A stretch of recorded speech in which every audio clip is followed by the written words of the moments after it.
Hello and welcome to the 53rd episode of PEM Podcast, the Psychic Eye Mystery Podcast. I'm your host, Victoria Laurie, with my fabulous sister, Sandy, here to bring you the true crime good stuff.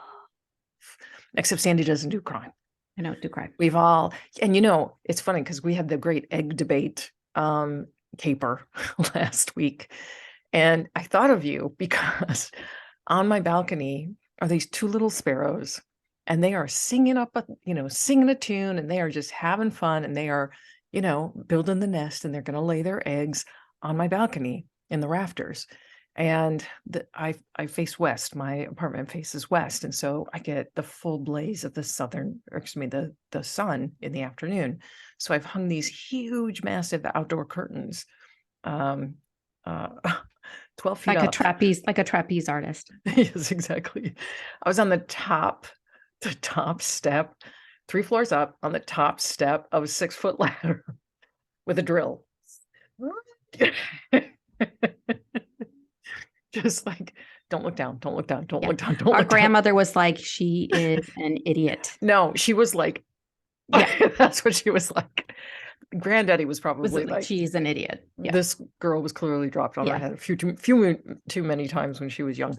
Anyway, so I have put these curtains up, and they completely block in the balcony, and it's going to trap these sparrows. Lovely. So during the day, I've been keeping the curtains closed, but we're starved for sun because it's been nothing but rain. So I open them up for like an hour, and come the sparrows. They're quick, build the nest. Hilarious. I'm like, oh my God, these poor birds. I don't want to trap them, but I don't want to bake. It's like a dilemma. I don't know what to do.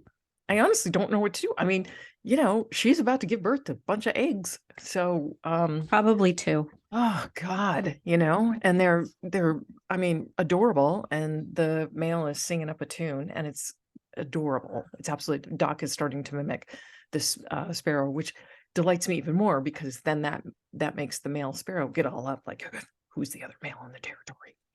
So it's a comedy, but an inconvenient one. So anyway.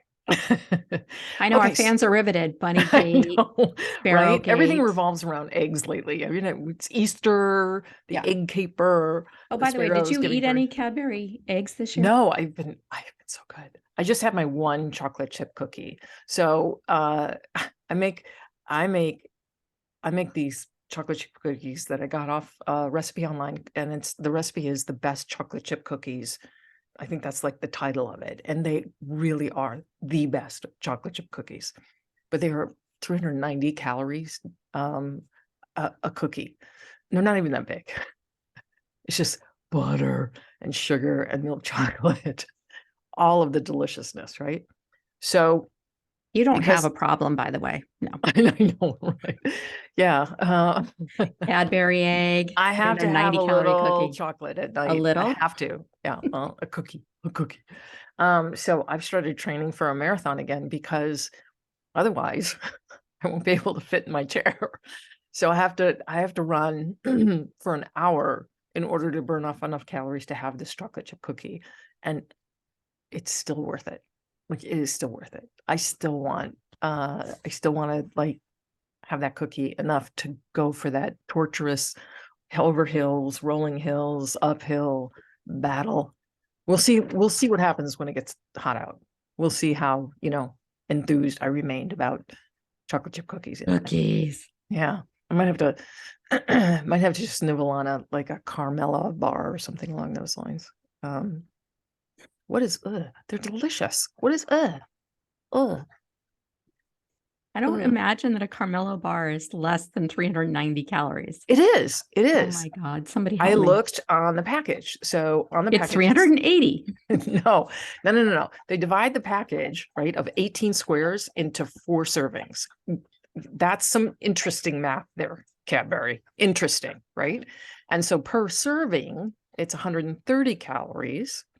So I basically have two and a half servings. So 1 bar lasts me 2 days. Okay. Excellent. And that's still a little less than the chocolate chip cookie, and satisfying. you know, it's satisfying. As long I just gotta have that little chocolate at night. Anyway, I digress. Okay. Big news, big news. So I think I've mentioned a couple of times that I was writing a sequel to When, right? This came out in 2015. I wrote it in 2012. I wrote it in 2 weeks in 2012. The novel just, like, honestly just poured right out of me. And it's one of the best books I've written actually to date. And it's done very, very, very well. Sales are close to 100,000. It's done really, really well. It's won a couple of awards. It's like the gift that keeps on giving. I'm so happy that I pounded that out in 2 weeks.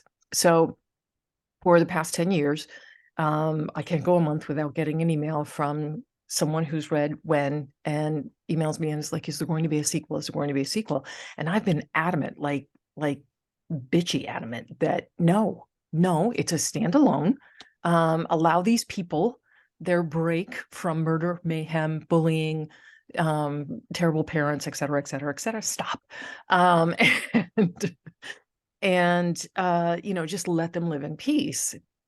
Then I got an idea and I ran with it.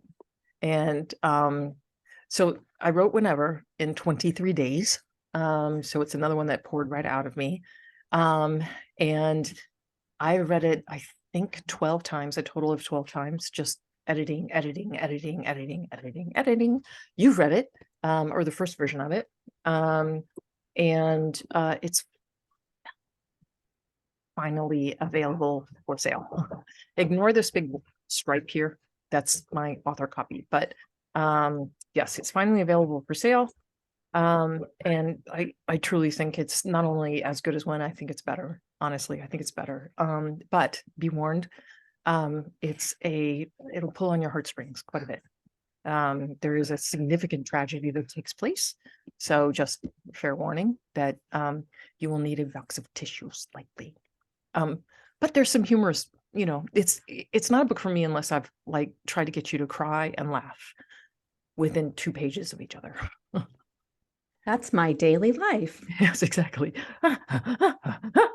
Up and down on that roller coaster. I mean, that's just fun for me. Torturing you people is just fun for me. I love it. I live for it. No, if I want to torture you, all I have to do is write an intimate scene. That's how I torture you. And you're like,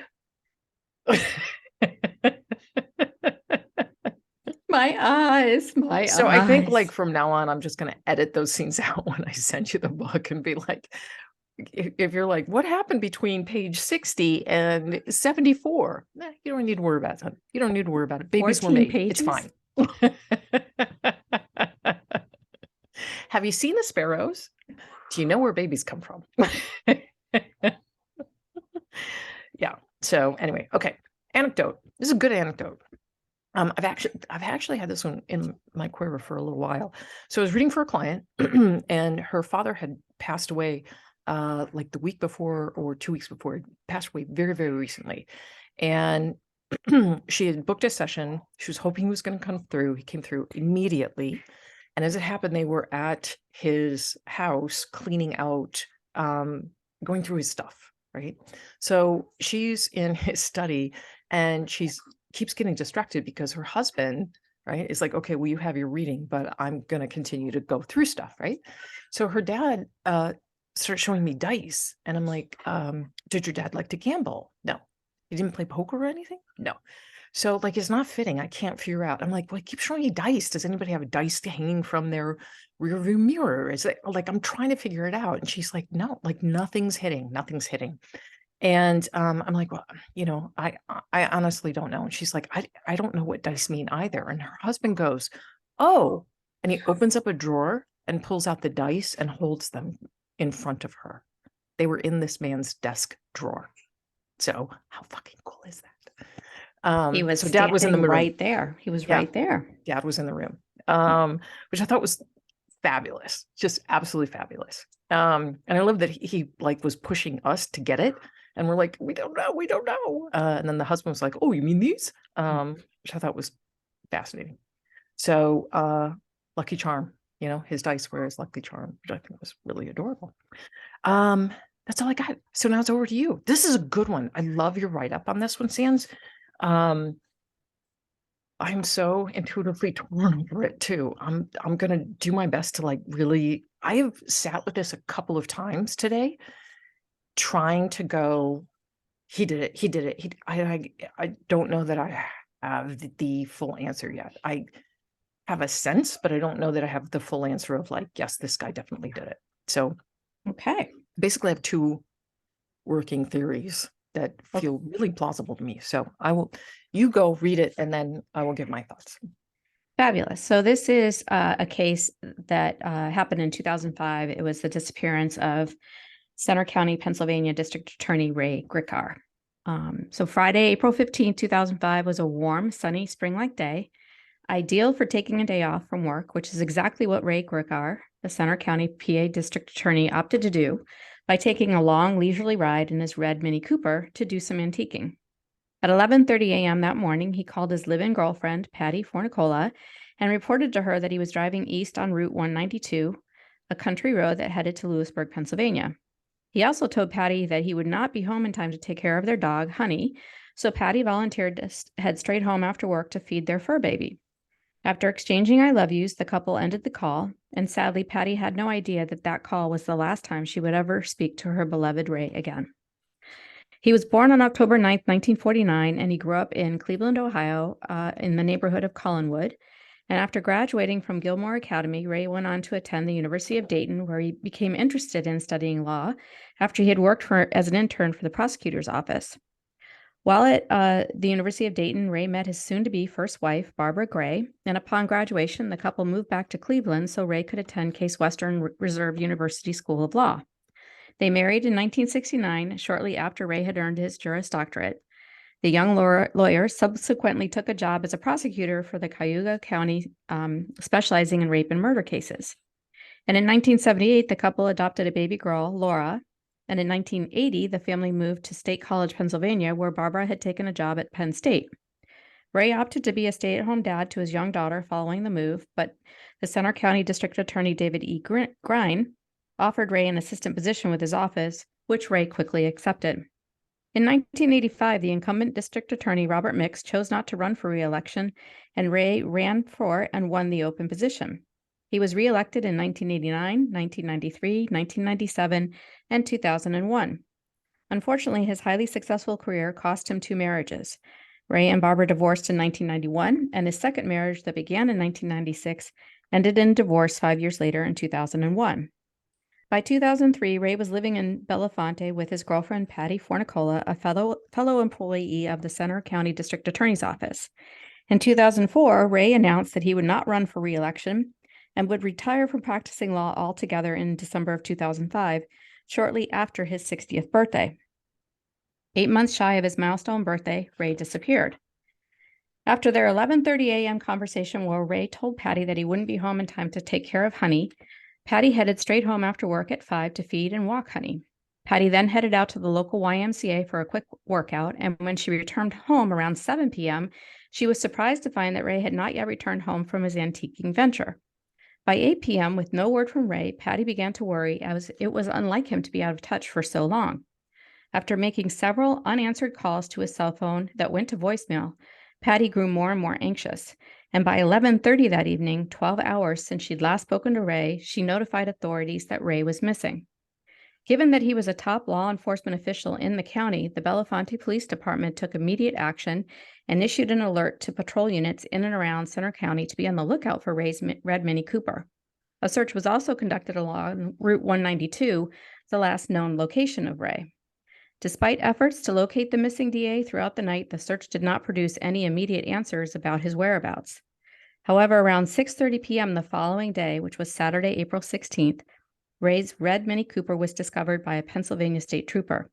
It was parked in a dirt lot next to an antiques market known as the Street of Shops on the outskirts of Lewisburg, a small town in Union County located about 45 miles away from Belafonte. Inside the locked vehicle, investigators found Ray's county-issued cell phone, which had been turned off before being left behind, but his laptop, computer, keys, and wallet were missing. No signs of foul play were discovered in or around the Mini, although police sniffer dogs indicated that Ray might have gotten into another vehicle located near Ray's car. State police processed his vehicle and were able to isolate 5 sets of fingerprints on the car. 3 sets of the prints belonged to Ray, but authorities were unable to determine who made the other 2 sets of fingerprints. Also discovered inside the car was a water bottle that belonged to Ray and some cigarette ash, indicating that someone other than Ray had been in the Mini at one point in time. Family members were adamant about the fact that Ray was not a smoker and never let anyone smoke in his car. Police did find 2 cigarette butts on the ground outside of his car, but DNA extracted from the butts did not match anyone in the federal criminal database. Detectives interviewed employees who worked in the Street of Shops antique market, hoping someone might remember seeing Ray there the previous day. Employees of a Lewisburg museum located near the antiques mall recalled seeing Ray park his Mini across the street from the museum earlier in the day and walk off somewhere. At least one person reported seeing Ray walking through the Street of Shops with an unidentified woman. Whether the mystery woman and Ray were walking together or just happened to be walking near one another is unclear. Other witnesses claimed to have seen Ray return to his car alone and drive away. Other witnesses reported seeing Ray turn into the parking lot at the Street of Shops in the late afternoon or early evening, and his car was believed to be there by 5 p.m. His destination at that point thereafter was unknown. Investigators also encountered several people who believed they saw Ray in the Street of Shops around noon on Saturday, the day after he had been reported missing. Unfortunately, there was no way to verify any of the reported sightings of Ray, as there were no surveillance cameras located inside the antiques market. Police also searched in and around the area of Ray's car, including the Susquehanna River and its banks, but found no sign of the missing DA. Authorities asked the FBI to analyze Ray's financials, including his bank accounts, credit cards, as well as his cell phone records, but did not find any unusual activities nor any clues about Ray's location. 3.5 months following his disappearance on July 30th, 2005, fishermen discovered Ray's county-issued laptop in the Susquehanna River beneath a bridge between Lewisburg and Milton. Upon inspection, authorities discovered that the laptop was missing its hard drive. Divers searched the area of the river near where the computer had been found, but were unable to turn up any additional evidence connected to Ray's disappearance. 2 months later, a local citizen recovered a hard drive under an abandoned railroad trestle on the banks of the Susquehanna River about 100 yards upstream from the location where Ray's laptop had been found. Investigators theorized that the hard drive was from Ray's computer. However, it was so severely damaged that analysis by the FBI and the U.S. Secret Service and the data recovery firm Kroll On Track failed to recover any from the sand and grit from the river bottom had worn the hard drive down. After he'd been missing for over 6 years with no trace of his whereabouts, in June of 2011, Ray's 33-year-old daughter, Laura, petitioned Center County to declare him legally dead. On July 25th, 2011, County Judge David E. Greiner declared Ray Gricar dead in absentia. There are 3 theories about Ray Gricar's disappearance. The first is that, like his older brother, Ray committed suicide. In May of 1996, Ray's older brother, Roy, told his wife that he was going to run an errand to buy mulch for their garden. The 53-year-old never returned home.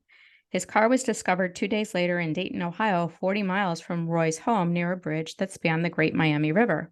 His body was found a week later in the Great Miami River, and authorities ruled his death a suicide. The Street of Shops parking area where Ray's red Mini Cooper was found abandoned is near an abandoned railroad bridge that used to carry trains across the Susquehanna River. Ray's disappearance and vehicle location is eerily like the scene where Ray's older brother abandoned his car and went on to commit suicide. While police officers working Ray's case along with some family members, including Roy's sons, feared that their uncle Ray had chosen a similar fate, others who were close to Ray were quick to refute this theory. The 59-year-old was financially stable. He and Patty had a great relationship, and he had no medical history of depression or suicidal thoughts. He was also reportedly looking forward to his upcoming retirement, including traveling across the country to visit his daughter Laura in Seattle. Laura reported that she regularly spoke with her father every couple of days, and her last conversation with him was the night before he went missing. She did not notice anything unusual about their final conversation, and she was certain that her father would never voluntarily leave her or Patty without saying something. Ray's close friend and now former Montour County District Attorney Bob Buhner also does not believe Ray committed suicide by jumping off a bridge, as the water is too shallow off the Susquehanna River. And as an experienced DA, Ray would know that most people who kill themselves want their bodies to be found so that their loved ones could have closure. The second theory is that Ray orchestrated his disappearance to start a new life. Apparently, Ray expressed interest in the case of a Cleveland police chief who had disappeared to start a new life. Investigators pursued this possible theory and turned up multiple witnesses that had claimed to see Ray after he went missing on April 15th. Most notably, in a bar in Wilkes-Barre, both the bartender and an off-duty police officer claimed to have seen Ray watching a baseball game. The man in question was dressed in a business suit, sitting at the bar, drinking a beer, and remarked to the bartender that he was a fan of the Cleveland Indians. While this sighting seemed plausible, all of Ray's suits were accounted for in his closet at home. In several instances, police used surveillance footage to prove the person in question was not Ray, but in others, they were unable to make a clear determination. Others have suggested that Ray abandoned his life in Pennsylvania in favor of living in Central Europe. He had relatives in Slovenia and was fluent in Slovenian and semi-fluent in Russian. The FBI used facial recognition software to see if Ray had applied for a driver's license or a photo identification card under a different name, but they were unable to locate anyone that they believed to be Ray. Adding to this theory, in April of 2009, Belafonte police revealed that before Ray's disappearance, someone using his home computer conducted internet searches on topics like how to wreck a hard drive, how to fry a hard drive, and water damage to a notebook computer. However, several people in the DA's office knew Ray was researching software that could wipe his hard drive, as he didn't want to risk leaving any personal information on it when he turned it back in after retirement. There was nothing unusual about this, and many county employees in his position would do the same thing. But Ray appeared to take things a step further. Also, a forensic analysis of Ray's financial records did not reveal any unusual activity prior to his disappearance. There were no large sums of money missing, nor were there any extraordinary purchases. It's uncertain how Ray could have elected to disappear without some indication in his financials. The third theory is foul play. As a district attorney, there may have been several criminals that likely would have blamed Ray for their legal troubles and sought retribution. Investigators initially considered two cases in particular, including the unsolved death of Jonathan Luna, an assistant U.S. attorney who was found dead in Lancaster County Creek in December of 2003. Ray had recently been involved in a police operation busting a heroin dealing ring, and the criminals concerned were investigated for any links to Luna's disappearance, but none were found. The second is in 1998, Ray declined to prosecute longtime Penn State assistant football coach Jerry Sandusky for alleged child sexual abuse, leaving several victims without justice and future victims without protection from a predator. Sandusky was charged and convicted of multiple counts of sexual abuse 13 years later. In September of 2013, the Daily Mail reported on an interview with a former Hells Angel, who was a ranking officer who claimed to authorities and a reporter from the Altoona Mirror that Ray was murdered by a former Hells Angel. This was an FBI informant who sought revenge after receiving a long prison sentence for an aggravated assault conviction in the 1990s. The claimant was seeking an immunity deal in exchange for details about Ray's murder, and as a good faith gesture, the source took FBI agents to the Pennsylvania location, which was an abandoned mine shaft, where he claimed Ray's body was disposed of. But at the last minute, the informant refused to give specifics about where Ray's body was located, as the shaft where Ray was supposedly buried also contained bodies of 4 other victims, as well as guns and ammunition, and the informant did not want to incriminate himself without an immunity deal in place. The former Hells Angel, however, did tell authorities that Ray was severely beaten and his throat was slit before being disposed of. Detectives conducted a thorough search of the area but were unable to turn up any evidence to substantiate his claim. The source told investigators that he decided to come forward with the information on the DA's death to clear himself, and because he believed the former Hells Angel responsible for Ray's murder was dead. The informant later learned that the murdering Hells Angel is still alive and living in another state. And since contacting the authorities and the newspaper, the source has hired a Harrisburg-based lawyer to represent him. In February of 2021, Ray's close friend, Bob Bruner, gave a media interview about his strong belief that Ray was a victim of foul play. Since the early days of the investigation, Bob has remained active in the case and as a result has turned over anything major to authorities. A state prison inmate wrote to Bob to inform him about his cellmate, who was from Center County, where Ray was the DA. The cellmate told the inmate that he was involved in Ray Gricar's disappearance in Lewisburg on April 15, 2005, because Ray had, quote, run afoul of a person who was in the witness protection program, end quote. Bob was able to verify Ray had successfully prosecuted this man, resulting in his imprisonment. Bob considers the inmate a plausible informant, as he had previously served as a star witness against his then cellmate in a different case where that inmate, that cellmate was had plotted to kill the, I don't even know how to say this, Schuylkill County DA. Bob believes that there are several people that likely know what happened to Ray Gricar, how he was lured to Lewisburg, and what happened after he was in Lewisburg. Adding to Bob's speculation, investigators cannot explain why Ray had his laptop with him if he was taking a leisurely drive to Lewisburg. Did he have plans to discreetly meet with someone? Was he killed because someone wanted access to the information contained on his laptop? Unfortunately, without any recoverable data from his laptop, that particular question remains unanswered. Ray Gricar disappeared without a trace 18 years ago this month, and despite being declared legally dead, without a body, the investigation into the missing DA is ongoing. My sources for this story include Wikipedia, Ray Gricar, the northcentralpa.com, No Answers 16 years later in Disappearance of Center County DA. PSP says case still open by Melissa Farinish, 2/24/21. PA homepage, I-Team, Ray Gricar's colleague says he may have answers in cold case by Andy Mehalshik, February 12th, 2021. TheDailyMail.com, source says body of missing DA in Penn State sex scandal case was hidden in a shaft after former Hell's Angel had his kneecap spun and throat slit, by Ashley Coleman, September 21st, 2013. And finally, Medium.com, the district attorney who disappeared, where is Ray Gricar? A scenic drive turned into a perpetual nightmare for his family and friends, by Jen Baxter, 3/15/21. So you said you had a couple of ideas of what might have happened to Ray Gricar. Yeah. So first of all, I think that Ray had his laptop with him because it's my belief that he was planning to write a book, that he kind of fashioned himself as a John Grisham kind of person. And that I think contributed to his wanting to retire a little bit early at 60 rather than 65. And I believe that he had either much of his novel or some of his novel on that laptop and was kind of cobbling together various little pieces from different cases. Now, the reason that I think that is, number one, my intuition was like he was writing a book. Number two, the cigarettes.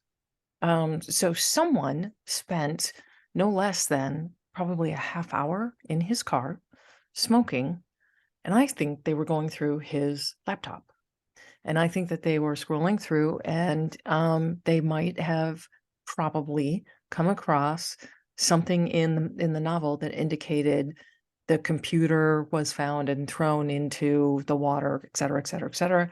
They thought that's a good idea to get rid of this, because they certainly couldn't sell it because it's a state-issued DA's laptop, right? So I believe that they copied what they read. When I was trying to figure out where his body was, I just kept getting that it was in the woods, covered. I didn't get mineshaft. I gotta be honest. I really did not get mineshaft. I did get that he was violently murdered. I don't think he was shot, but I do believe that he was violently murdered. I believe that there is a lot of energy around robbery associated with this. Hence the wallet goes missing, the laptop goes missing, lots of valuables, right, go missing. The conundrum is the fingerprints that don't connect to anyone that's been incarcerated. So that's the fly in the ointment. Now, could they have wiped down the car? Yeah, absolutely. Could those fingerprints belong to like any random person? Absolutely. But a convicted felon isn't going to, even in 2005, isn't going to leave DNA evidence on a cigarette butt behind. And I know this because back in the early 2000s, this would have been like 2003, right after I had written Abby Cooper's Psychic Guide and was in the middle of Better Red Than Dead. I met with a detective at the Royal Oak police station, or with the Royal Oak Police. And he was talking about all of these really fascinating, interesting breakthroughs that they were now able to do with DNA. And he had literally just arrested a guy that he'd followed for the better half of a day waiting for him to deposit some DNA on something, and the guy had chucked a cigarette butt into the street, and that's when the detective grabbed it, and through DNA they were able to prosecute this guy for rape. So even back in 2003, convicts, seasoned criminals, were seasoned enough to know that's a no-no. You don't do that. So it's interesting. This is why I'm conflicted, because I really didn't get that whoever killed him was this seasoned criminal. I kind of got the feeling that there was something that linked him to the Sandusky case. So that for me was an immediate hit.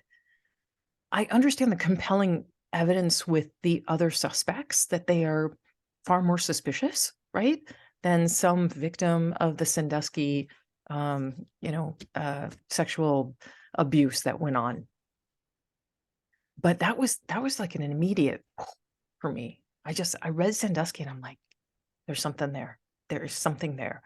And then I think my logical mind kind of got in the way and was like, well, it's far more likely that it was like the Hells Angel or the guy in witness protection. Like, that's far more likely. But I still can't make that stick. I think that he was followed, or he was cited by someone who had been abused by Sandusky, and it was his opportunity to exact revenge, and he took it. And that would fit why he was unconcerned about leaving the cigarette butts behind, and really unconcerned about sitting in this guy's car going through his laptop, because he looked like everybody else. Hell's Angels, they kind of stand out, like they're tiny bit noticeable, tiny bit. So I think it was someone connected to the Sandusky thing. I don't know who, but there's that feeling of there's a link there, I think. And so the violent end was part of the revenge? Mm-hmm. Yep. The question is, how did he lure him or get Ray? I think that he followed him. I honestly think he followed him. Either he followed him, or it was one of those, oh my God, that's the guy that didn't prosecute the guy who abused me. Yeah, I get that part. But what I can't follow is, how did he get Ray Gricar to an isolated area in order to kill him? Oh, I think he incapacitated him right away. I think that Ray probably parked his car in an area where he wasn't drawing attention. And I think this guy came up and whacked him or did something to him. I mean, Ray was 60. It's not like he was a young, strapping 30-year-old. He was 60. So who'd had a desk job his entire life. So he probably wasn't, super muscular. I don't have any photos to prove that, but it's my guess that this guy was much younger, and probably if he was related to the Sandusky sexual assaults, then he was an athlete. Yeah. Was a football player. Yeah. So not hard, really, to incapacitate a 60-year-old. So that is my working theory. That's what my gut just keeps leading me to, even though my logical mind is like, that I want to go back to these guys because, that's, I guess, less tragic in a way, Yeah. Well, it did say that the police sniffer dogs gave an indication that there was a second vehicle. So that makes sense that they would have incapacitated him and thrown him in a car. Right. Do you think the case will ever be solved? No. Do you think his body will ever be found? No, I don't think it's in a mine shaft, though. And the whole mine shaft thing, come on. I don't want to. Here's the mine shaft where I threw his body in, but there were 4 other victims and guns and ammunition in a mine shaft. Right? Like, that's easy to retrieve, right? Or, smart criminal, maybe you just rent a rental unit. Maybe you just go to the U-Haul rental place, rent a storage unit, and keep those guns and ammo dry.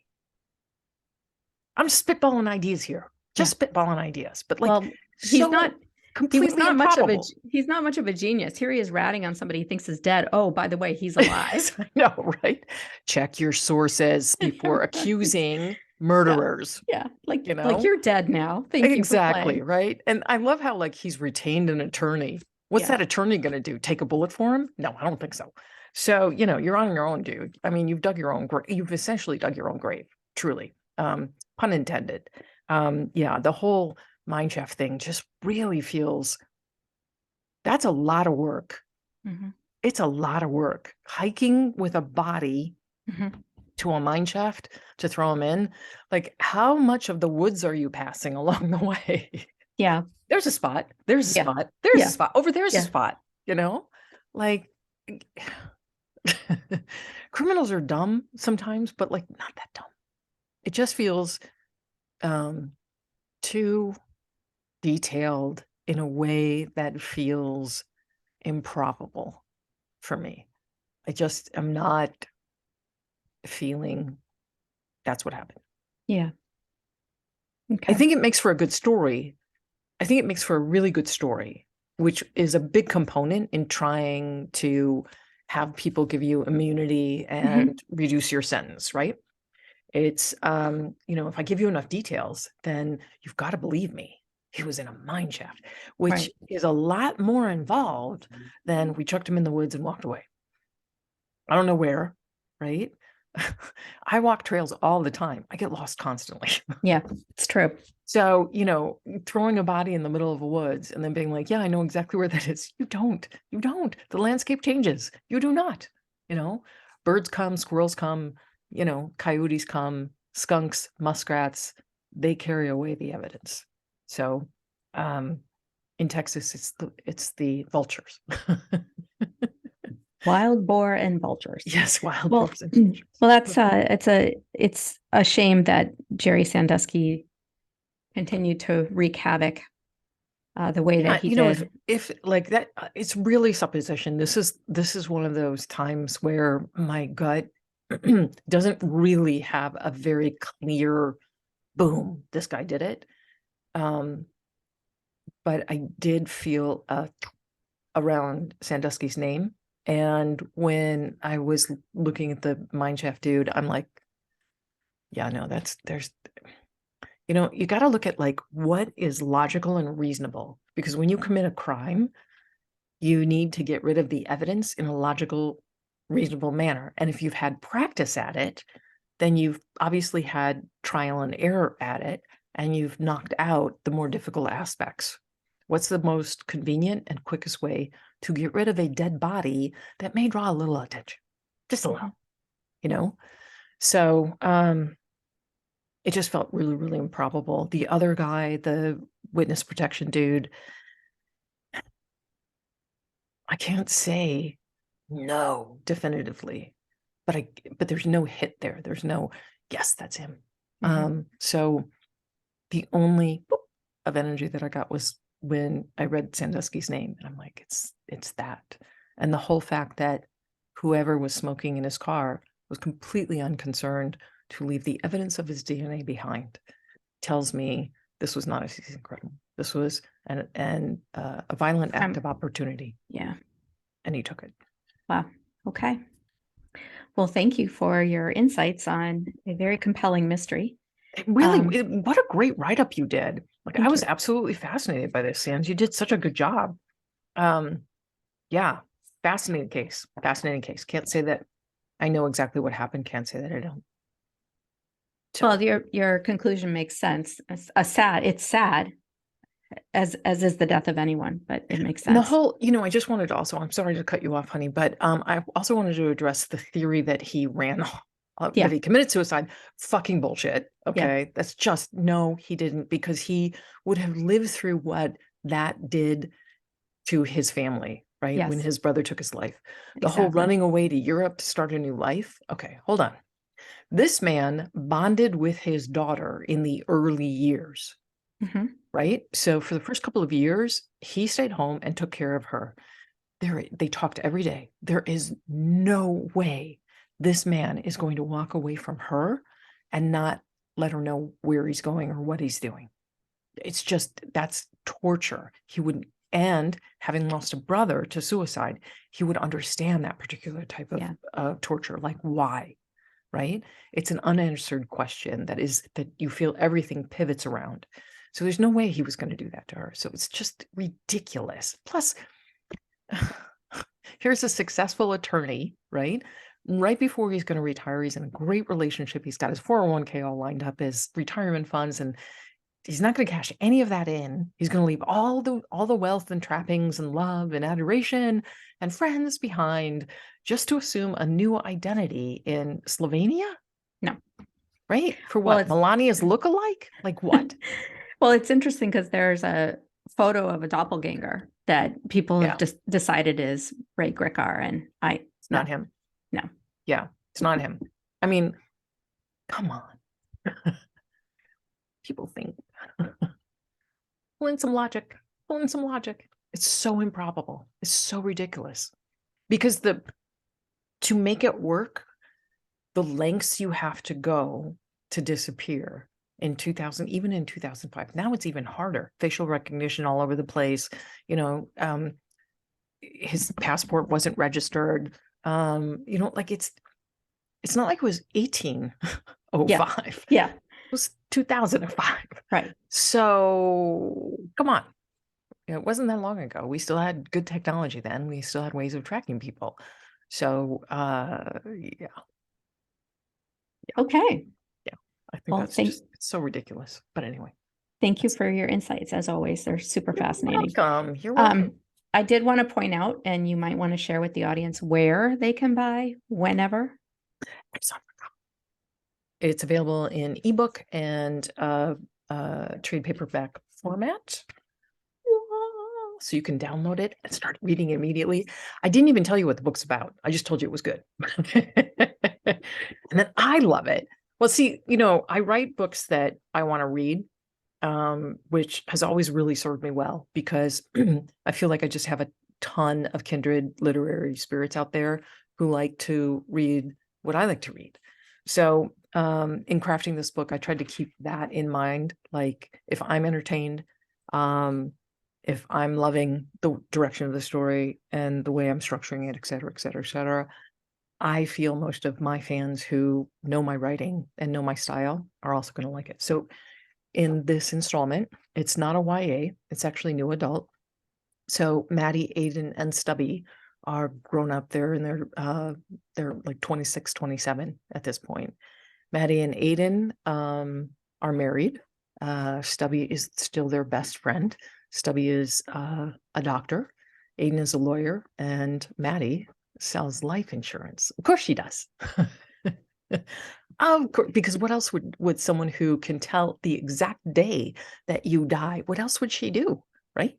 So she sells life insurance. And there's a terrible tragedy that happens in their household. I'll be honest, their daughter dies. Their daughter tragically dies. And blame is thrown around. And their marriage that seemed, you know, the envy of everyone has been blown to smithereens.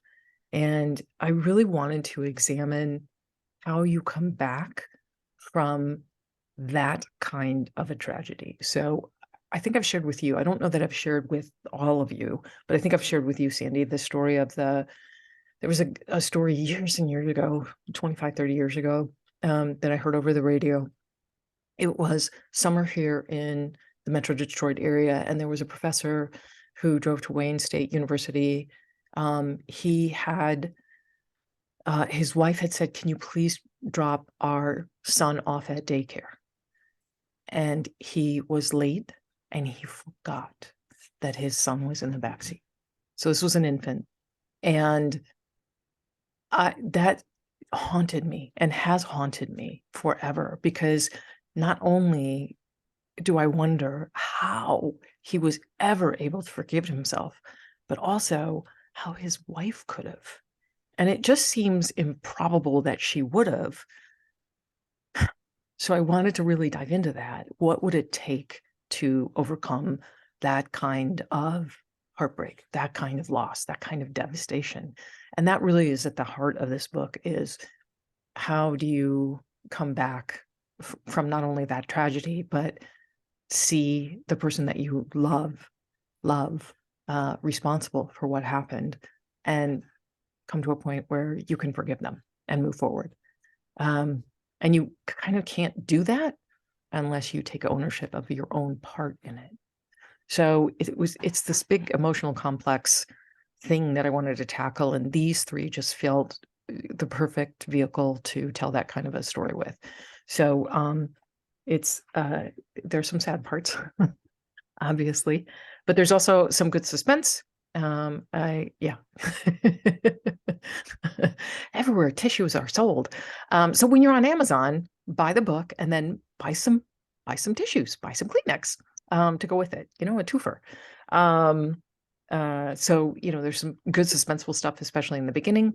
And all your favorite characters from when are back in the picture. So you'll get to revisit with them.